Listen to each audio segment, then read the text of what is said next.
பல நூறு ஆண்டுகளாக உலகின் சிறந்த அறிவாளிகளை உருவாக்கும் இந்த ஆக்ஸ்போர்ட் பல்கலைக்கழக அரங்கத்தில் பேசுவதை நான் பெருமையாக கருதுகிறேன். இப்போது உலகாகிற உணர்வோடு உங்கள் முன்னால் நான் நின்று கொண்டிருக்கிறேன்.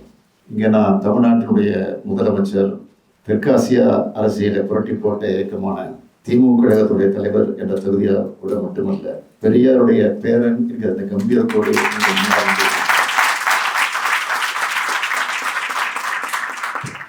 பகுத்தறிவு புகழவன் அறிவாசான் தந்தை பெரியாரின் படத்தை ஆக்ஸ்போர்டு பல்கலைக்கழகத்தில் திறந்து வைக்கிறத என்னுடைய வாழ்நாள் பெருமையாக நான் கருதி கொண்டிருக்கிறேன். பகுத்தறிவு பட்டுரை உலகம் முழுக்க பரவி வருவது என்பதன் அடையாளம்தான் இந்த படத்திறப்பு நிகழ்ச்சி. பெரியார் இன்று உலகம் முழுக்க தேவைப்படுகிறார் என்பதன் அடையாளமா அவருடைய படத்தை திறக்க திட்டமிட்டிருக்கீங்க. ஆக்ஸ்போர்டு பல்கலைக்கழகம் அறிவோட அடையாளம் மட்டுமல்ல, உரிமையின் அடையாளம். இது மனித உரிமையினுடைய அடையாளம், உலக அடையாளம்.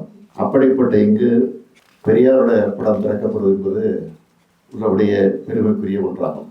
பெரியார் உருவாக்கின சுயமரியாதை இயக்கத்தை உலகமயமாக்கும் நோக்கத்தோடு இந்த கருத்தரங்கை ஏற்பாடு செய்துள்ள பேராசிரியர்கள் ஃபைசல் தேவ்ஜி, ஜேம்ஸ் மல்லின்சன் உள்ளிட்ட அனைவருக்கும் என்னுடைய நன்றி.